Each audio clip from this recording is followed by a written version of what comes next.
Hello, welcome to another Becoming a Modern Man. We're playing Revel Red, which is it's a red deck wins deck, trying out the Eidolon of the Great Revel from Journey into Nyx.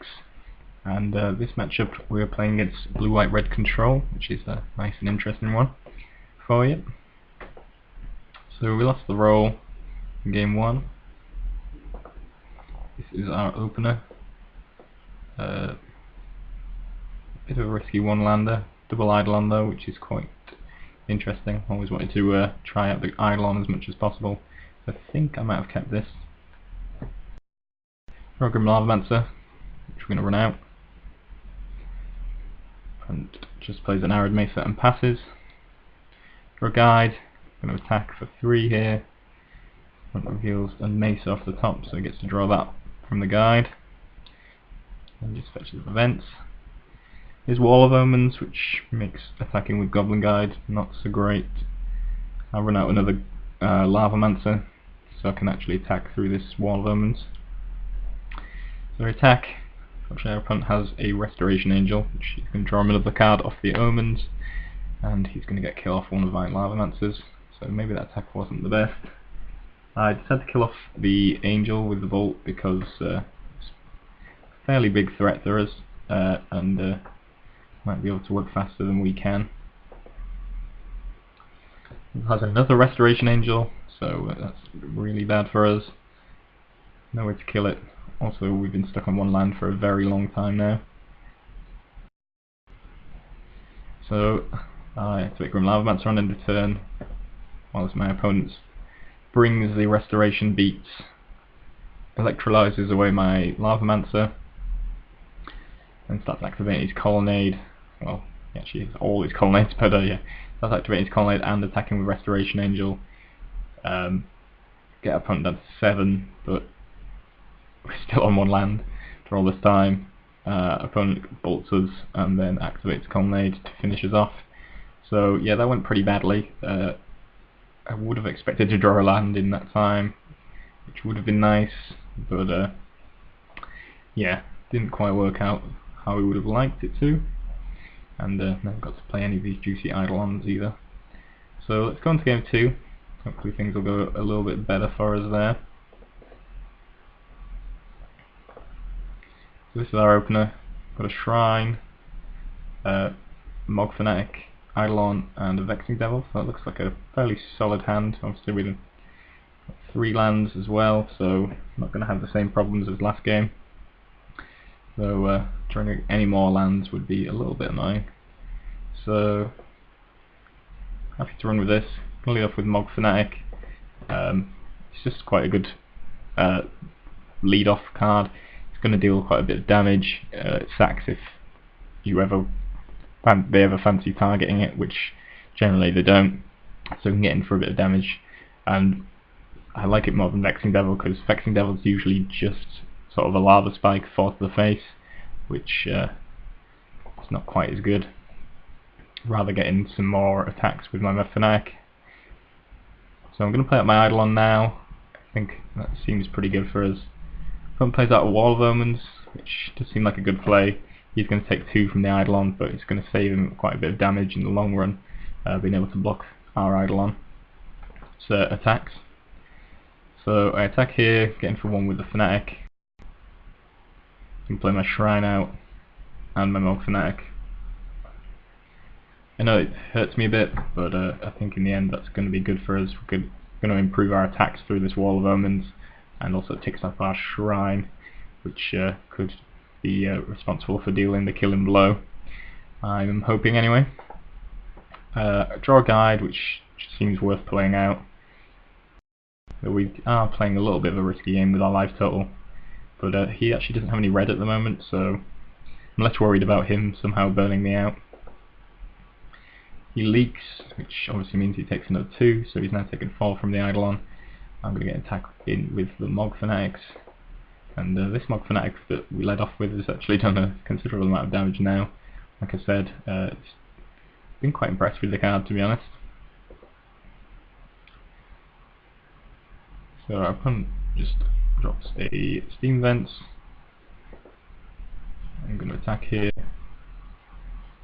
opponent purges the Eidolon, so 6 damage in total from the Eidolon, I believe. That also means we can play out our cards without taking pain and risking our own life total, so that's pretty good. And yeah, we've dealt a considerable amount. So I'm going to run out Mog Fanatic here, and Vexing Devil, which is going to leave out because you can't really risk going down and taking the full damage. And then I'm going to suspend a Rift Bolt. So I've got Shrine all the way up to 6, so next turn that's lethal anyway. I've also got all these creatures which are causing a problem, and I believe my opponent just concedes. Yeah, not too many good ways out of this. If he had a Wrath, I suppose, well, that's not good enough. He would have, I don't really know if there's any set of cards that actually gets him out of this situation really, because he has to deal with the Shrine, which is lethal next turn, and he has to deal with all the creatures that are on the board. So yeah, I think that one was pretty much wrapped up, and by turn 5, so very nice for us. So now we're going to the decider.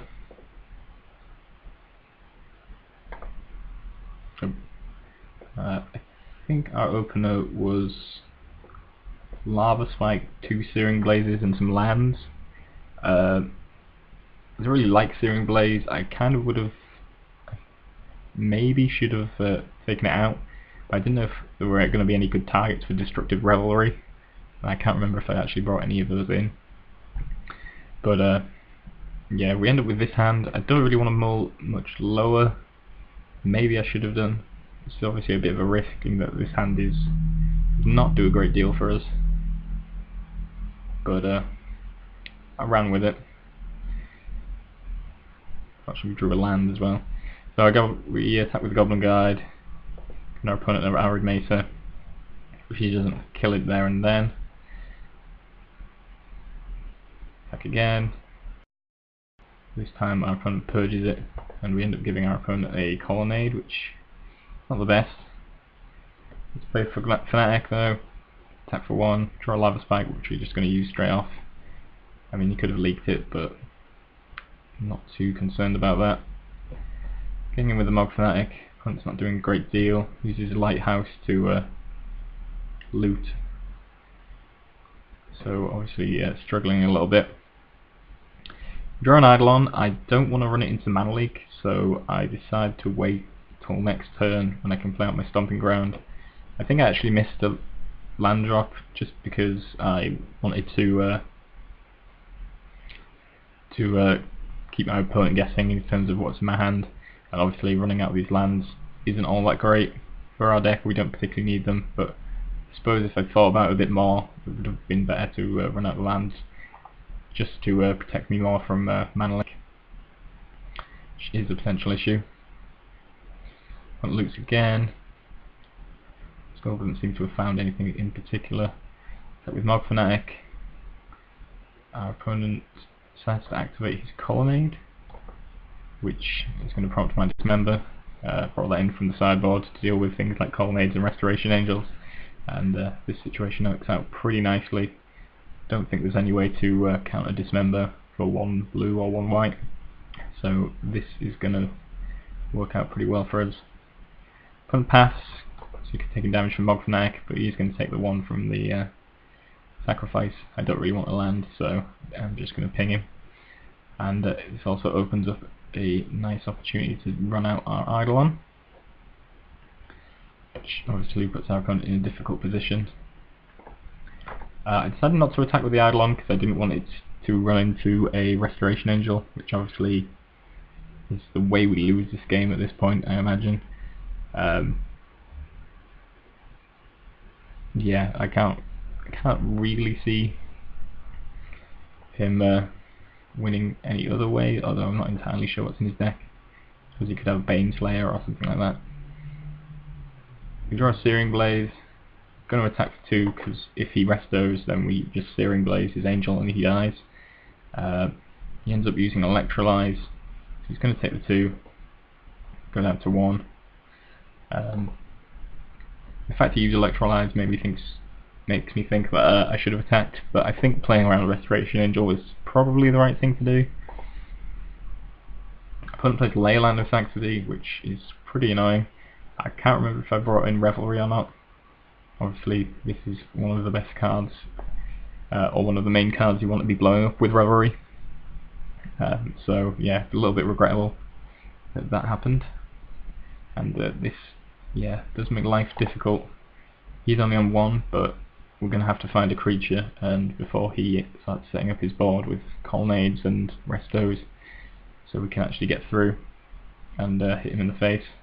Serum Blaze is entirely dead now, as it targets a player. So yeah, not good for us, and if we don't have Revelry, then it's not good.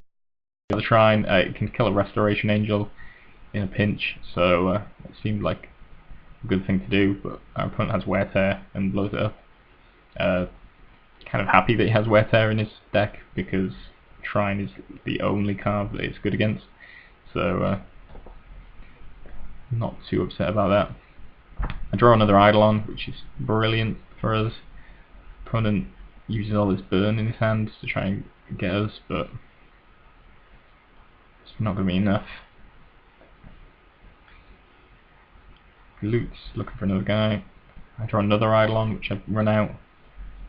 Do go down to 4 there, which I suppose if you had Boros Charm would have been pretty bad, but it doesn't really matter. I don't think I should have just attacked, because I don't think there's anything he could possibly have had. I mean, it's going to have to be a 2-mana spell, and he's at 1, so he will take 2, or he'll die to the attack, and so we get to attack in. And yeah, that was a pretty sweet match. Really got to show off Eidolon here. Seemed really powerful against the deck, and bought us a lot of time to draw into more cards. And yeah, it was just very good in this matchup, and this was a really good showcase of how it can work against control decks.